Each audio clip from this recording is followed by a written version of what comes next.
ಯಾಕೆ ನಿಂತೆ ವಿರೂಪಾಕ್ಷ?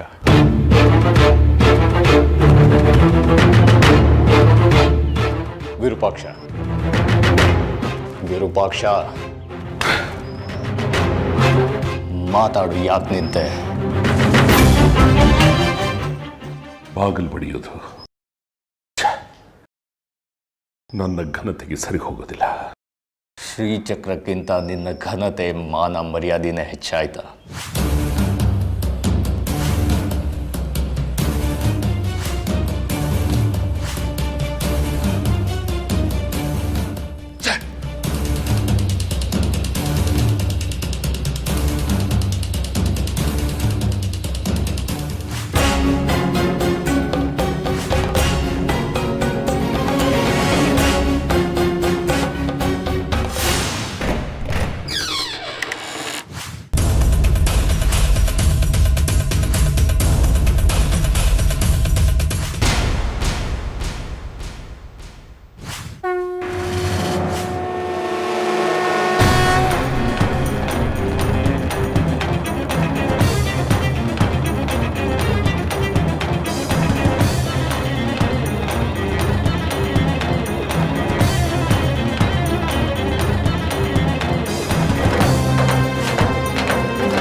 ವಿರೂಪಾಕ್ಷ, ಇಬ್ರು ಕಾಣ್ತಾ ಇಲ್ಲ.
ಖಡ್ಕೆ, ಜಾಜಿಯಲ್ಲಿ ನನಗೆ ಗೊತ್ತಿದ್ರೆ ನಾನು ಯಾಕೆ ಇಲ್ಲಿ ಬರ್ತಿದ್ದೆ? ನಾನೇ ನನ್ನ ತಮ್ಮ ಸೂರ್ಯಾಂಶಗೂ ಜಾಜಿಗೂ ಪ್ರಸ್ತಕ್ಕೆ ತಯಾರು ಮಾಡಿ. ಸುಳ್ಳು ಮಗಳಬೇಡ. ಜಾಜಿನ ಎಲ್ಲಿ ಬಚ್ಚಿಟ್ಟಿದ್ಯಾ ಹೇಳೋ? ಹೇಳಿದ್ನಲ್ಲ ವಿರೂಪಾಕ್ಷ, ನನ್ಗೆ ಗೊತ್ತಿಲ್ಲ. ನಾನು ವಶೀಕರಣ ಮಾಡಿದ್ದು ನಿನ್ನ ಮಗನನ್ನೇ ಹೊರತು ಜಾಜಿನಲ್ಲ. ನನ್ನ ಮಗನನ್ನೇ ವಶೀಕರಣ ಮಾಡಿಕೊಂಡಿರೋ ನೀನು ಇನ್ನು ಜಾಜಿನ ವಶೀಕರಣ ಮಾಡಿಕೊಂಡಿಲ್ಲ ಅನ್ನೋದನ್ನ ಹೇಗೆ ನಂಬಲೇ? ಜಾಜಿ ವಶೀಕರಣಕ್ಕೊಳಗಾಗ್ತಿಲ್ಲ, ಅರ್ಥ ಮಾಡ್ಕೋ. ಓಂ ಕುಂಡಲಿ ಯೋನಿಗಂಧ ಮಾಯಿ ಮಾಯಿ ವಶೀಕರಣ ಸ್ವ.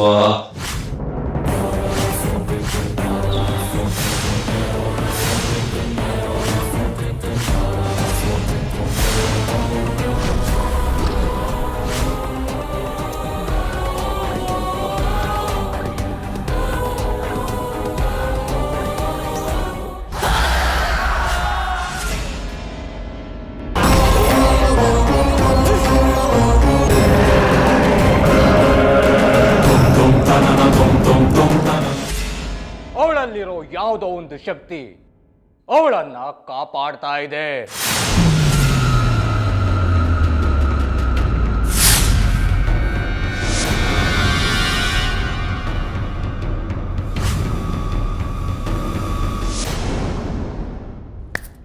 ಆಯ್ತಪ್ಪ, ಆಯ್ತು. ಇನ್ನ ನಿಮ್ ಸುದ್ದಿಗೆ ಬರೋದಿಲ್ಲ.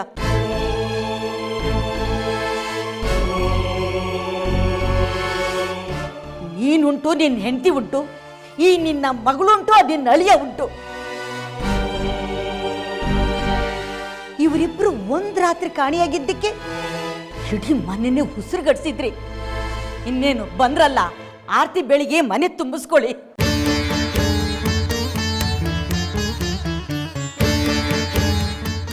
ಇವರಿಬ್ರು ಬಗ್ಗೆ ಎಲ್ರಿಗೂ ಕಾಳಜಿ. ಆದ್ರೆ ನಾನಿಲ್ಲಿ ಕಣ್ಗುಡ್ಡೆ ಮೇಲ್ ಮಾಡಿದ್ರೆ ಯಾರು ಕೇಳೋರೇ ಇಲ್ಲ. ಇವರಿಬ್ರಲ್ಲಿ ಯಾರಾದ್ರೂ ಒಬ್ರು ಸೀನಿದ್ರು ಸಾಕು, ಆಹಾ ಓಹೋ ಅಂತ ಬಿಡ್ತೀರಾ. ಇದೆಲ್ಲ ಒಂದು, ನಾನೊಬ್ಳೆ ಒಂದು. ಅಮ್ಮ ಯಾಕಾಗಂತೀಯ? ನಿನ್ ಬಿಟ್ಟು ನಾವೇನ್ ಮಾಡಿದೀವಿ ಹೇಳಿ? ಸಾಕು, ಸುಮ್ಮನಿರೋ, ತಿಪ್ಪೆ ಸಾರಿಸ್ಬೇಡ. ನಿನಗೆ ಹೆತ್ತವರು ಮುಖ್ಯ ಅಲ್ಲ, ಹೊರಗಿನ ಬಂದ ಇವರೇ ಮುಖ್ಯ. ಆಯ್ತಪ್ಪ, ನಾನು ನಿಮ್ಮ ಸುದ್ದಿಗೆ ಬರೋಲ್ಲ. ಇವರಿಬ್ರು ಇಲ್ಲೇ ಇದ್ದು ಉಂಡು ಉಟ್ಟು ಹೊರಳಾಡ್ಲಿ, ನನಗೇನು ಆಗ್ಬೇಕಾಗಿಲ್ಲ. ನನ್ನೇನು ಕೇಳ್ಬೇಡ, ಕೇಳಿದ್ರೆ ನನ್ನ ನಾಣೆ.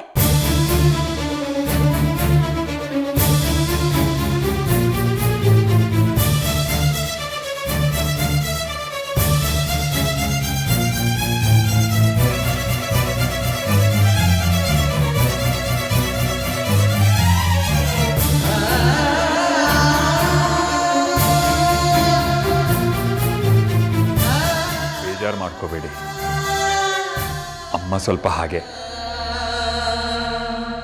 ಮಾತು ಹೊರಟು.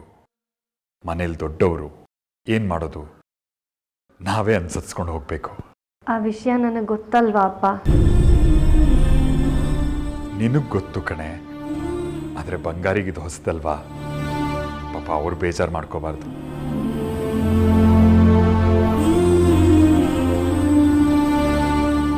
ಬಂಗಾರಿಗೆ ನಾನು ಹೇಳ್ತೀನಿ, ನೀವು ತಲೆ ಕೆಡಿಸ್ಕೋಬೇಡಿ. ಅಷ್ಟಿದ್ರೆ ಸಾಕು. ಆದ್ರೆ ಯಾವ ಕಾರಣಕ್ಕೂ ಮತ್ತೆ ಮನೆ ಬಿಟ್ಟು ಹೋಗೋ ಮಾತಾಡಬೇಡಿ. ನೀವಿಲ್ದೇ ಇದ್ರೆ ನಮ್ಮ ಜೀವನೇ ನಿಂತು ಹೋದಾಗತ್ತೆ.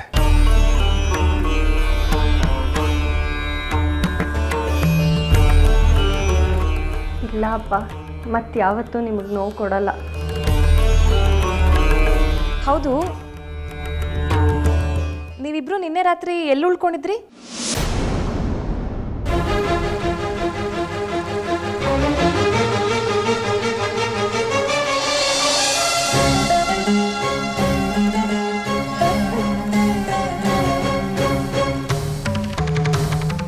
ಚಿಕ್ಕಮ್ಮ, ಅದೊಂದು ದೊಡ್ಡ ಕತೆ, ಅದನ್ನ ನಿಧಾನಕ್ಕೆ ಹೇಳ್ತೀನಿ. ಇವತ್ತು ಊಟಕ್ಕೇನು ವಿಶೇಷ?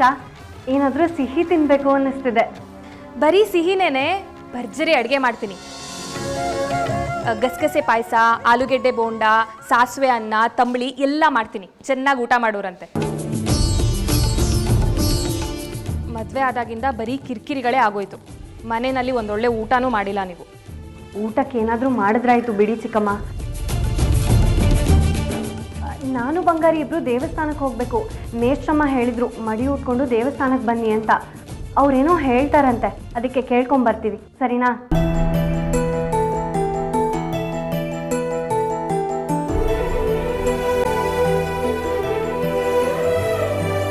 ಬಾ.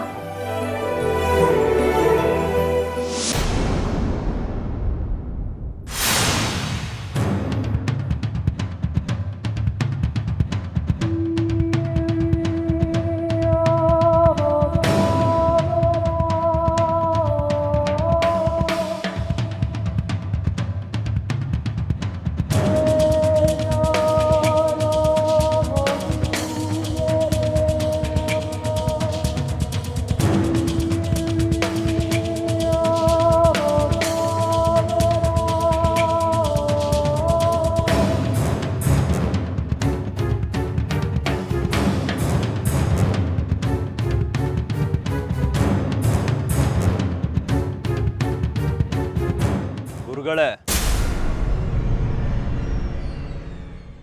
ಗಂಜಿ ಕುಡೀರಿ.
ಶ್ರೀಚಕ್ರ ಶಿಶುವಾಗಿ ಭೂಮಿಗೆ ಬರಬೇಕಾದ್ರೆ ಹಲವಾರು ವಿಘ್ನಗಳಿವೆ. ಆ ವಿಘ್ನಗಳ ಪರಿಣಾಮ ನಿಮ್ಮೇಲೆ ಬೀರ್ತಾ ಇರುತ್ತೆ. ಅದಕ್ಕೋಸ್ಕರ ನೀವು ತುಂಬ ಎಚ್ಚರಿಕೆಯಿಂದ ಇರಬೇಕಾಗತ್ತೆ.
ಶುದ್ಧರಿಗೆ, ಸಂತರಿಗೆ, ಸತ್ಯರಿಗೆ ದೈವಿ ಬಲ ಇರುತ್ತೆ.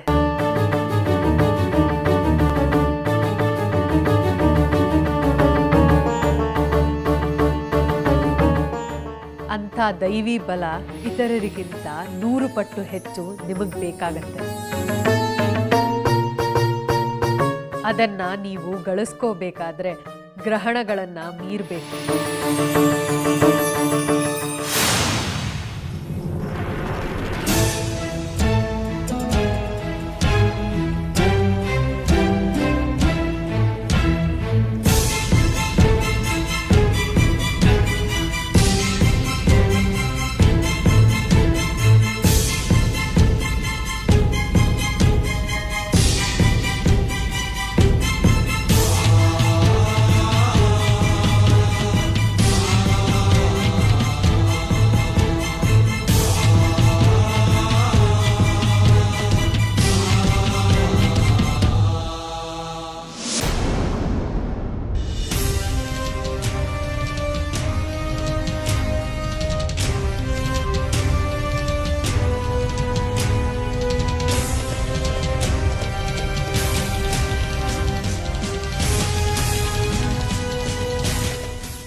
ಈಗ ತೃಪ್ತಿ ಆಯ್ತಾ ಕಾಲರುದ್ರ ಸಿದ್ದೇಶ್ವರ ಕಡ್ಕಿ?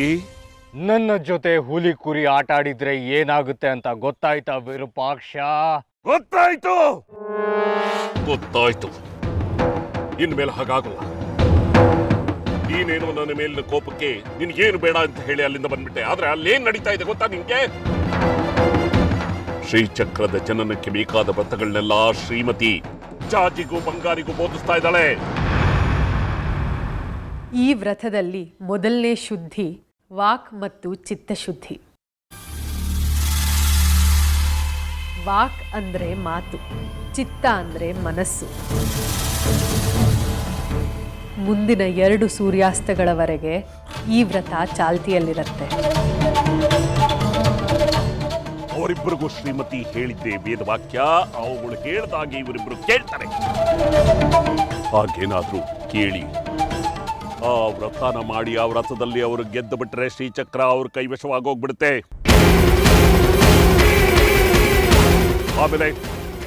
ಆಮೇಲೆ ನಾವು ಇಷ್ಟು ಕಾಲ ಪಟ್ಟ ಪ್ರಯತ್ನಗಳೆಲ್ಲ ಶ್ರೀಚಕ್ರಕ್ಕೋಸ್ಕರ ಹೊಳೆಯಲ್ಲಿ ಹುಣಸೆಯನ್ನ ಕಿಮ್ಸಾಗೋಗ್ಬಿಡುತ್ತೆ.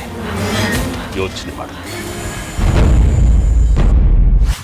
ಆ ಸಮಯದಲ್ಲಿ ನೀವು ಕೆಟ್ಟ ಮಾತು, ಬೈಗುಳ, ಅವಾಚ್ಯ ಪದ, ಅಸತ್ಯ, ಪರರ ನಿಂದನೆ ಮುಂತಾದನ್ನೆಲ್ಲ ಮಾಡಬಾರ್ದು. ನಿಮ್ಮ ಚಿತ್ತವನ್ನ ಶುಭ್ರವಾಗಿಟ್ಕೋಬೇಕು. ಮಾತಲ್ಲಿ ನಿಗಾ ಇರಬೇಕು.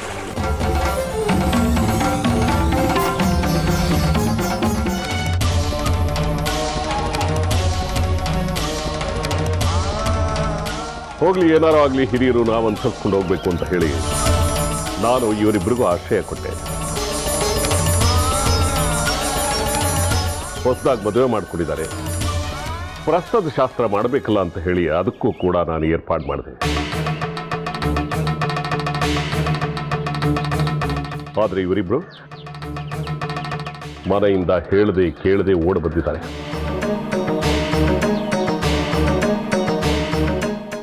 ಇದು ಸಂಸ್ಕಾರನ?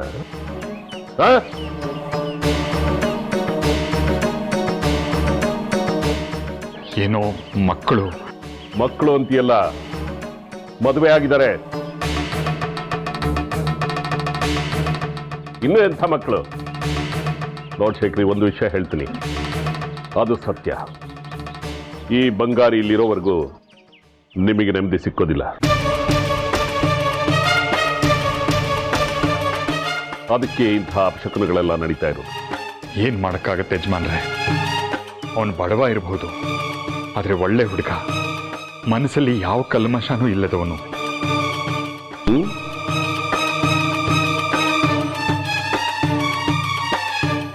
ಅವನು ಬಡವನ? ಅವನು ಬಡವ ಆದ್ರೆ ನೀನೇನು? ನೀನೇನು ಶ್ರೀಮಂತ?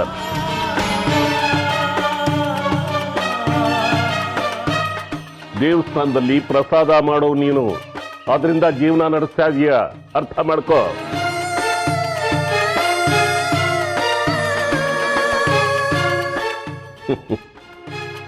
ಅದು ಬಿಡು, ಇವನು ಯಾವ ಕುಲಕ್ಕೆ ಸೇರಿದವನು?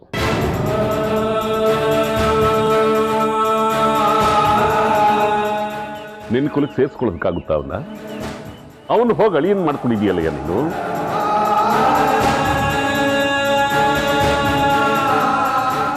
ಸರಿ, ಜಾಜಿ ನಿಮ್ಮ ಮನೆಗೆ ಸೇರಿದವಳ, ಅವಳನ್ನೇನೋ ದತ್ತಪುತ್ರಿ ಅಂತ ಸ್ವೀಕಾರ ಮಾಡಿಬಿಟ್ಟೆ. ಸರಿ,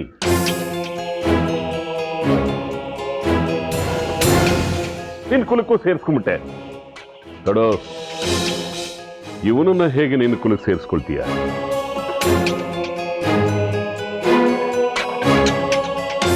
ಯಾವ ಕುಲಕ್ಕೆ ಸೇರಿಸ್ಕೊಳ್ತೀಯ ನೀನು? ಅವನಿರೋವರೆಗೂ ನೀನು ಉದ್ಧಾರ ಆಗೋದಿಲ್ಲ. ಅರ್ಥ ಮಾಡ್ಕೋ. ನೀವು ಹಿರಿಯರು, ಜ್ಞಾನಿಗಳು, ನಿಮ್ಮ ಬಾಯಿಲಿ ಇಂಥ ಮಾತು ಬರಬಾರ್ದು.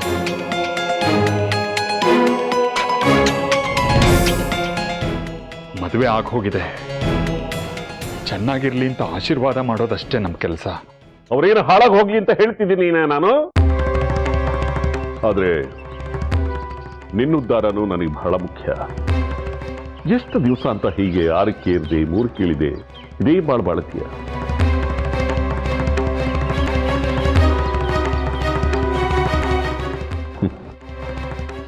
ಈ ಬಂಗಾರಿಯನ್ನು ತಡೆಗೋಡೆ ಇರೋವರೆಗೂ ಲಕ್ಷ್ಮಿ ನಿನ್ನ ಹತ್ರನೂ ಸುಳಿಯಲ್ಲ, ಹೇಳಿದ್ದೀನಿ.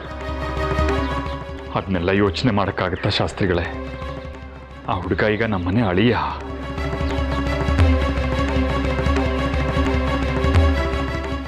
ಗಾದೆ ಮಾತೆ ಇದೆಯಲ್ಲ ಶೇಖರಿ, ಅಳಿಯ ಮನೆ ತೊಳೆಯ ಅಂತ.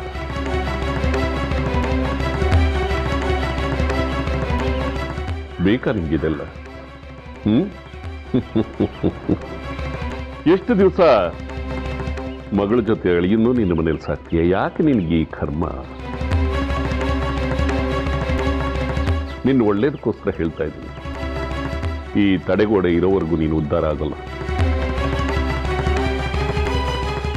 ನೋಡ್ ಶೇಖರಿ, ಚಪ್ಪಲಿ ನಮ್ಮನ್ನು ಹೊತ್ಕೊಂಡು ಊರೆಲ್ಲ ಸುತ್ತಬಹುದು, ಆದರೆ ಅದಿರೋ ಜಾಗ ಎಲ್ಲಿ ಹೇಳು?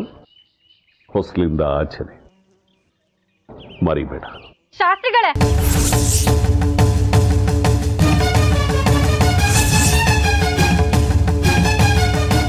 ಮುಂದಿನ 2 ಸೂರ್ಯಾಸ್ತಗಳವರೆಗೆ ಈ ವ್ರತ ಚಾಲ್ತಿಯಲ್ಲಿರುತ್ತೆ.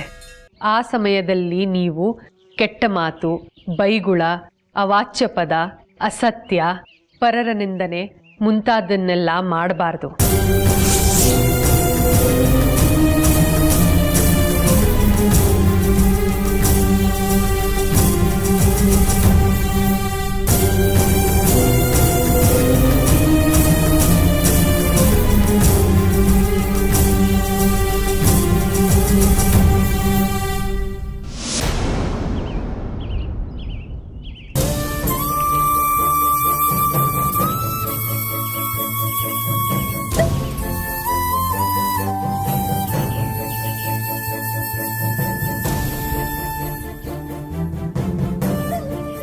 ನಾನು ನಿಮ್ಮ ಮನಸ್ಸನ್ನ ಎಷ್ಟು ನೋಯಿಸ್ದೆ ಅನ್ನೋ ಅರಿವು ನನಗಿದೆ. ನಮ್ಮ ಪ್ರಯತ್ನ ಹಾಳಾಗುತ್ತೆ. ಇದರಲ್ಲಿ ಏನೋ ನಿಗೂಢತೆ ಇದೆ. ಅವರು ವ್ರತಭಂಗ ಮಾಡೋದು ಅಷ್ಟು ಸುಲಭವಾದ ಮಾತಲ್ಲ. ಸೂರ್ಯಾಸ್ತ ಆಗ್ತಾ ಇದೆ. ಇಲ್ಲಿಗೆ ಈ ದಿನ ಕಳೆದೋಯ್ತು. ನಮ್ಮ ಮೊದಲನೇ ದಿನದ ಪ್ರಯತ್ನ ವಿಫಲ ಆಗಿ ಅವರ ವ್ರತ ಸಫಲ ಆಯಿತು. ಅವ್ರಿಗೆ ವಾಕ್ಶುದ್ಧಿ, ಚಿತ್ತಶುದ್ಧಿ ಲಭಿಸ್ಬಿಡ್ತು. ಮೊದಲನೇ ದಿನನೇ ಸೋಲು. ಯೋಚನೆ ಮಾಡಬೇಡಿ ಗುರುಗಳೇ, ಮುಗ್ದಿದ್ದು ಮೊದಲನೇ ದಿನ ಅಷ್ಟೇ, ಮೊದಲನೇ ವ್ರತ ಏನಲ್ವಲ್ಲ. ವಾಕ್ ಮತ್ತು ಚಿತ್ತಶುದ್ಧಿಯ ಈ ವ್ರತ 2 ಸೂರ್ಯಾಸ್ತಗಳವರೆಗೆ ಚಾಲ್ತಿಯಲ್ಲಿರುತ್ತೆ. ಇನ್ನೂ ನಮ್ಗೆ ಅವಕಾಶ ಇದೆ. ನಾವು ಅದರಲ್ಲಿ ಯಶಸ್ವಿಯಾಗೋಣ. ಯಾವುದೇ ಒಂದು ವ್ರತದಲ್ಲಿ ಅವರು ಸೋತರೂ ಅವರ ಶುದ್ಧೀಕರಣ ಭಂಗಗೊಳ್ಳುತ್ತೆ. ಅಲ್ಲಿಗೆ ಜಾಜಿ ಆ ಮಹಾಶಕ್ತಿ ಗರ್ಭ ಧರಿಸಲು ವಿಫಲಳಾಗ್ತಾಳೆ.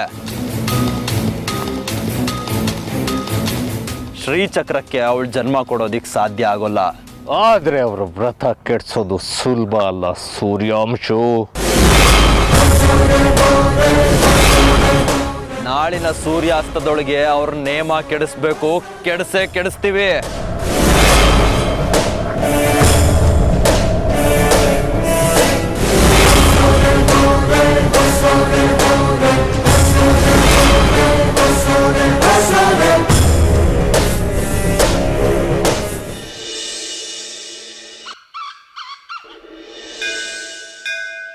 ನೋಡ್ದ್ಯಾ ಬಂಗಾರಿ, ಯಾವತ್ತೂ ನಮ್ಮ ಮನೆಗೆ ಬರ್ದಿರೋ ವಿರೂಪಾಕ್ಷ ಶಾಸ್ತ್ರಿಗಳು ಮನೆಗೆ ಬಂದು ನಿನ್ನನ್ನು ಬಾಯಿಗೆ ಬಂದಾಗೆಲ್ಲ ಅಂದ್ಬಿಟ್ರು.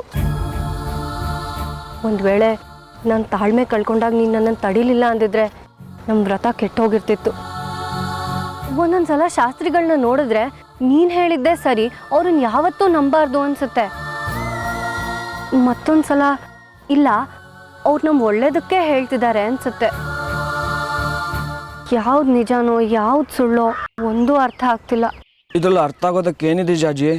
ಸುಂದ್ರಿನ ಕೊಂದವ್ರು ಅವರೇ. ಇವ್ರ ಸಂಚಿಂದಾನೆ ಸುಂದ್ರಿ ಬಲಿಯಾಗಿದ್ದು. ಕೊಲೆಗಾರರು ಅವರು.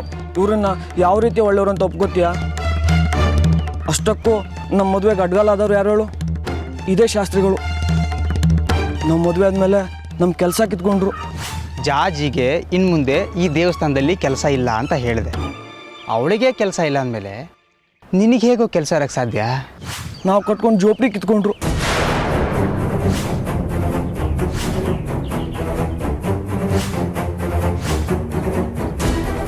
ಅದು ಅಲ್ಲದೆ ಮನೆಗೆ ಬಂದು ನಿಮ್ಮ ಅಪ್ಪನ ಹತ್ರ ಏನೇನೋ ಚಾಡಿ ಹೇಳಿದ್ರು. ಹೋಗ್ಲಿ, ಏನಾರೋ ಆಗಲಿ, ಹಿರಿಯರು ನಾವು ಅನುಸರಿಸ್ಕೊಂಡು ಹೋಗ್ಬೇಕು ಅಂತ ಹೇಳಿ ನಾನು ಇವರಿಬ್ಬರಿಗೂ ಆಶ್ರಯ ಕೊಟ್ಟೆ. ಹೊಸದಾಗಿ ಮದುವೆ ಮಾಡ್ಕೊಂಡಿದ್ದಾರೆ, ಪ್ರಸ್ತದ ಶಾಸ್ತ್ರ ಮಾಡಬೇಕಲ್ಲ ಅಂತ ಹೇಳಿ ಅದಕ್ಕೂ ಕೂಡ ನಾನು ಏರ್ಪಾಡು ಮಾಡಿದೆ. ಆದರೆ ಇವರಿಬ್ಬರು ಮನೆಯಿಂದ ಹೇಳದೆ ಕೇಳದೆ ಓಡಿ ಬಂದಿದ್ದಾರೆ. ಇಷ್ಟೆಲ್ಲ ಹೇಳಿದ್ಮೇಲೂ ಅವ್ರನ್ನ ಒಳ್ಳೆಯವರು ಅಂತ ಒಪ್ಕೋತೀಯ ಅಜ್ಜಾಜಿ? ಆದರೆ ಈ ಊರ್ನವರೆಲ್ಲ ಅವ್ರನ್ನ ಎಷ್ಟು ನಂಬ್ತಾರಲ್ಲೋ. ಕೆಟ್ಟವರಿಗೆ ಕಣೆ ಈ ಜಗತ್ತು ಮಣೆ ಹಾಕೋದು, ಒಳ್ಳೆಯವರು ಬಡವರಿಗಲ್ಲ. ಸತ್ಯ ಧರ್ಮಕ್ಕೆ ಯಾವತ್ತೂ ಸೋಲಿಲ್ಲ ಕಣೋ ಬಂಗಾರಿ. ಈ ಜಗತ್ತು ಅಮ್ನೋರ್ ಸ್ವಾಧೀನದಲ್ಲಿರೋವರೆಗೂ ಮೋಸ, ವಂಚನೆ, ಕಪಟತೆಗೆ ಈ ಜಗತ್ತಲ್ಲಿ ಜಾಗ ಇರಲ್ಲ. ಆ ವಿರೂಪಾಕ್ಷ ಶಾಸ್ತ್ರಿಗಳು ನನ್ನ ಕಣ್ಮುಂದೆನೇ ನಿನ್ನನ್ನು ಎಷ್ಟೆಲ್ಲ ಬೈದರು. ಯಾವುದೇ ಹೆಣ್ಣು ಅವಳು ಕಣ್ಮುಂದೆನೇ ಗಂಡನ ಬೈತಿದ್ರೆ ಸಹಿಸ್ಕೊಳ್ಳೋದಿಲ್ಲ. ಹಾಗೆ ನನಗೂ ಸಿಟ್ಟು ಬಂತು. ನೀನು ನನ್ನನ್ನು ತಡೆದೆ, ವ್ರತ ಕೆಡಲಿಲ್ಲ. ಆ ಚಂದ್ರಧಾರ ಬಂದು ನೀನು ಕೆರಳಿಸ್ದಾಗ ನಂಗೆ ಎಷ್ಟು ಕೋಪ ಬಂತು ಗೊತ್ತಾ? ನೀನು ತಡೀಲಿಲ್ಲ ಅಂದ್ರೆ ಅಷ್ಟೇ. ಮತ್ತೆ ಆ ವಿರೂಪಾಕ್ಷ ಶಾಸ್ತ್ರಿಗಳು ಚಂದ್ರಧರಂಗೆ ನಾವು ವ್ರತ ಮಾಡ್ತಿರೋ ವಿಚಾರ ಹೇಗೆ ಗೊತ್ತು? ಅವ್ರು ಯಾಕೆ ನಮ್ಮ ವ್ರತನ ಹಾಳು ಮಾಡೋದಕ್ಕೆ ಪ್ರಯತ್ನ ಪಡ್ತಿದ್ದಾರೆ? ವಿಧಿ ಕಣೋ ಬಂಗಾರಿ. ಈ ವ್ರತದ ಬಗ್ಗೆ ನನಗೆ, ನಿನಗೆ, ಮೇಷ್ಟ್ರಮ್ಮಂಗೆ ಮಾತ್ರ ಗೊತ್ತಿರೋದು. ವಿರೂಪಾಕ್ಷ ಶಾಸ್ತ್ರಿಗಳಿಗೆ ಇದ್ರ ಬಗ್ಗೆ ಗೊತ್ತಿರೋದಿಲ್ಲ. ಆದರೆ ವಿಧಿ ಅವ್ರ ಕೈಲಿ ಹೀಗೆಲ್ಲ ಆಡಿಸ್ತಿದೆ. ವಿಧಿ ನಮ್ಮನ್ನು ಪರೀಕ್ಷೆ ಮಾಡ್ತಿದೆ, ಕೆರಳಿಸೋದಕ್ಕೆ ನೋಡ್ತಿದೆ.